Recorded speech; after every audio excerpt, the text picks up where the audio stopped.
بسم اللہ الرحمن الرحیم، ویلاگ نمبر 3، پیج 193 اور 194۔ ناظرین،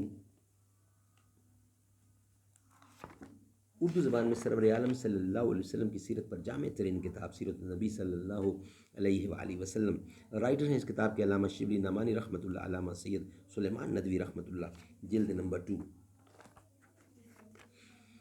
بسم اللہ الرحمن الرحیم، الحمد للہ رب العالمین والصلاة والسلام علی رسولہ محمد وعلی آلہ واصحابہ اجمعین۔ سچ ہے کہ وہی لوگ میرے دشمن جاں ہیں، جو لوگ مجھے جاں سے گزرنے نہیں دیتے، جو کام مجھے کرنے ہیں کرنے نہیں دیتے، حالات مجھے غم سے نکلنے نہیں دیتے۔ ایک روایت میں ہے کہ عبداللہ بن عمر کی روزہ داری کا چرچا ہوا تو حضور اکرم خود ان کے پاس تشریف لے گئے۔ انہوں نے استقبال کیا اور چمڑے کا گدا بچھا دیا۔ آپ زمین پر بیٹھ گئے اور ان سے کہا کہ تم کو مہینہ میں 3 روزے بس نہیں کرتے؟ عرض کی نہیں۔ فرمایا 5؟ بولے نہیں۔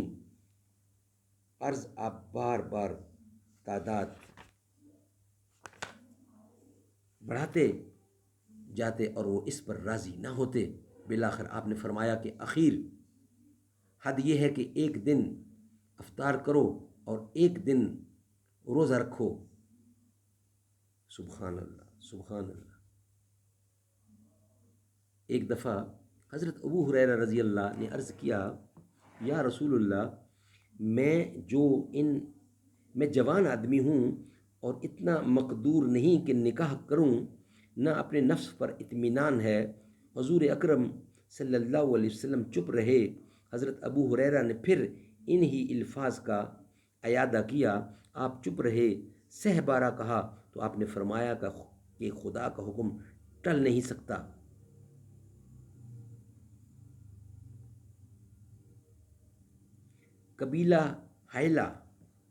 قبیلہ باہلا کہ ایک صاحب حضور اکرم کی خدمت میں حاضر ہو کر واپس گئے۔ سال بھر کے بعد آنے کا اتفاق ہوا، لیکن اتنے ہی زمانے میں ان کی شکل و صورت اس قدر بدل گئی کہ حضور اکرم ان کو نہ پہچان سکے۔ انہوں نے اپنا نام بتایا تو حضور اکرم نے تعجب سے پوچھا کہ تم تو نہایت خوش جمال تھے، تمہاری صورت کیوں بگڑ گئی؟ انہوں نے کہا، جب سے آپ سے رخصت ہوا متصل روزے رکھتا ہوں۔ آپ نے فرمایا، اپنی جان کو کیوں عذاب میں ڈالا؟ رمضان کے علاوہ ہر مہینے میں 1 دن کا روزہ کافی ہے۔ انہوں نے کہا، اس سے زیادہ کی قوت رکھتا ہوں۔ آپ نے 1 دن کا اور اضافہ کر دیا۔ انہوں نے اور اضافہ کی درخواست کی۔ آپ نے 3 کر دیے۔ ان کو اس سے بھی تسکین نہ ہوئی تو آپ نے اشر حرام کے روزوں کا حکم دیا۔ ایک دن چند صحابہ خاص اس عرض سے ازواج مطہرات کی خدمت میں حاضر ہوئے کہ حضور اکرم صلی اللہ علیہ وسلم عبادت کے حالات دریافت کریں کہ حضور اکرم کی عبادت کے حالات۔ وہ سمجھتے تھے کہ حضور اکرم رات دن عبادت کے سوا کچھ نہ کرتے ہوں گے۔ حالات سنے تو آپ کے معیار کے موافق نہ تھے۔ بولے کہ بھلا ہم کو حضور اکرم سے کیا نسبت؟ ان کے پہلے گناہ سب خدا نے معاف کر دیے ہیں۔ پھر ایک صاحب نے کہا کہ میں رات بھر نماز پڑھا کروں گا۔ دوسرے صاحب بولے، میں عمر بھر روزے رکھوں گا۔ ایک اور صاحب نے کہا، میں کبھی شادی نہ کروں گا۔ حضور اکرم سن رہے تھے۔ فرمایا کہ خدا کی قسم، میں تم سے زیادہ خدا سے ڈرتا ہوں، تاہم روزے بھی رکھتا ہوں اور افطار بھی کرتا ہوں، نماز بھی پڑھتا ہوں اور سوتا بھی ہوں، عورتوں سے نکاح بھی کرتا ہوں۔ جو شخص میرے طریقے پر نہیں چلتا وہ میرے گروہ سے خارج ہے۔